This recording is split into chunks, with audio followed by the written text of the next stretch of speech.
Hi everyone, this is Laura Hammock again from the Marble Jar channel, and this is the fourth video of this series on parenting internet kids, or how to raise kids in a digital world. We're going to talk about the good, the bad, and the ugly of technology and what we can do about it. Today, we'll be focusing on some of the scary underbelly of internet use, the ugly. This is the stuff that makes the news. The first area of internet ugliness is the link that has been shown between violent video games and physical aggression. A report published in 2015 by the APA task force found that playing video games can increase aggressive behavior and thoughts while lessening empathy and sensitivity towards others. Why is this? First of all, the hyper-real graphics of today's games make it difficult for our brains to differentiate between fantasy and real life. In addition, first-person shooter games, the ones where you're holding the gun and shooting at human-like targets in a full three-dimensional environment like Call of Duty or Battlefield, those further confuse the brain. The result is that a combination of violent movies and these hyper-real immersive video games is desensitizing a whole generation of young people to actual violence and making them more physically aggressive in real life. The next area of internet ugliness is also a form of aggression, sexual aggression.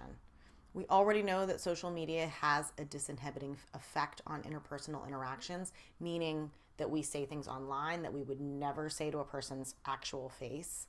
This obviously extends beyond what we're willing to say to sexual behavior as well. Let's talk about sexting. Sexting is a general term for communicating sexually online. At its most simple, it can be just sending suggestive texts, words only, to a boyfriend or a spouse, like "you up." Certain emojis are prime sexting tools.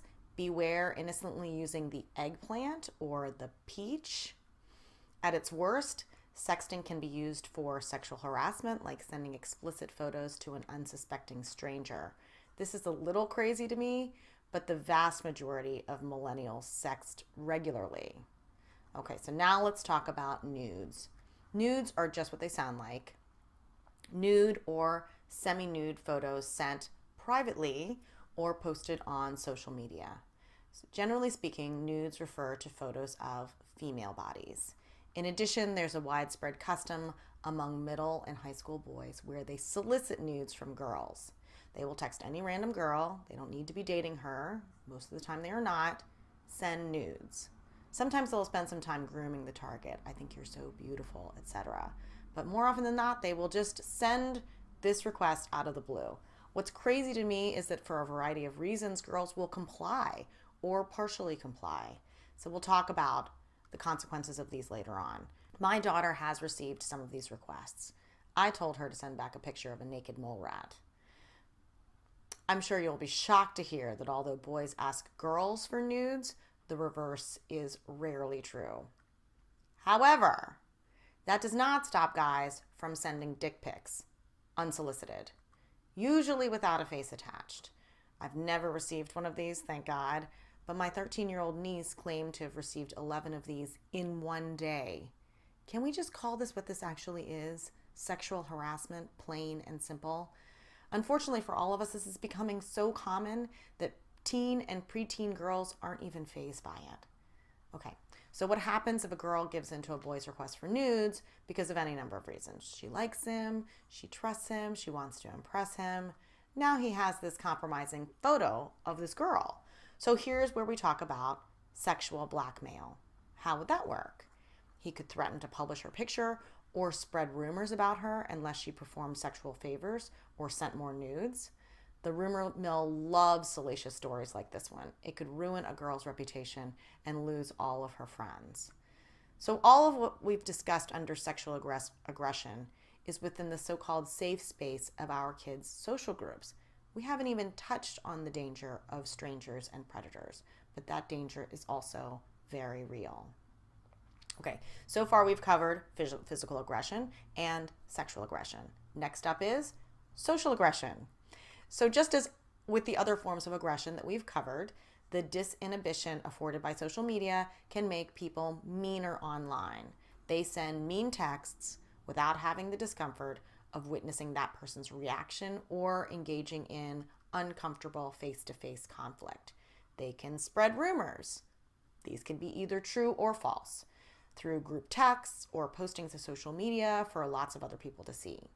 They can forward or post those embarrassing photos that can compromise a person's reputation. Basically, they can just be as awful as kids were when we were growing up, but now they have the tools to do it faster, to more people, and with more permanence. They can also create fake profiles. This means creating a social media account that looks like it belongs to another person by using their name and other personal characteristics. And then they can just post a bunch of horrible stuff to that fake account, attributing those thoughts and posts to another person. All of these mean actions can ruin friendships and reputations for good. So the social aggression that we just spoke about is within a social group. What about cyber communities that are formed online and the trolls that plague them? A troll's sole purpose is to write and send awful things to people online. Trolls disproportionately target women and people of color. Depressingly, there are way too many examples to cite here, but here's one. Actress Leslie Jones, a Black woman, had to leave Twitter for a while after she was trolled for her portrayal of one of the main characters on Ghostbusters. And before you say, oh, boo-hoo, she had to leave Twitter, you should just read some of the incredibly violent and misogynistic vitriol that comes pouring into these, again, mostly women's, inboxes day after day after day. One reporter recently sued his troll after he was sent an animated GIF that the troll knew would send him into a grand mal epileptic seizure. If you are interested, one of my very favorite stories on This American Life was when writer and activist Lindy West confronted one of her trolls on the air. And I've put a link to that in the details section here. One of the things that makes all this social aggression possible is the anonymity of some social media platforms.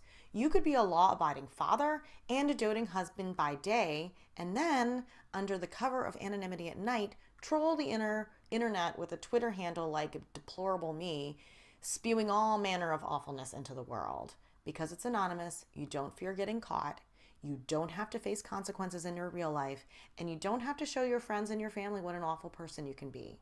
Win-win. So I don't need to tell you what can happen to a person who's the target of social aggression. Obviously, if you're an adult who has chosen to be a public figure, you can decide how much of this online vitriol you can handle. I'm not saying it's fair or it's right, but as an adult, one would hope you would have built up an identity and defense mechanisms to cope with online trolling. But what about kids? Social aggression can make them feel like their world is collapsing and that there is no hope. This too often results in depression and in a startlingly large number of suicides and suicide attempts. Okay, now we've covered the aggressions: physical, sexual, and social. It's time to cover porn.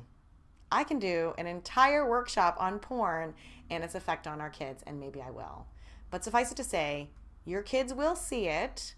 They probably already have, and they will see it when they are way too young, and they will not know what to do with that information, and as a result, they will not have a healthy view of sex. That's why it's imperative that we provide an alternate sex education for them from their parents.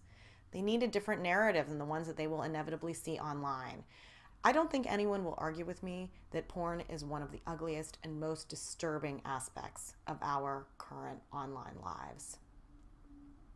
The last bit of ugliness is the effect that ubiquitous internet access has on our mental health.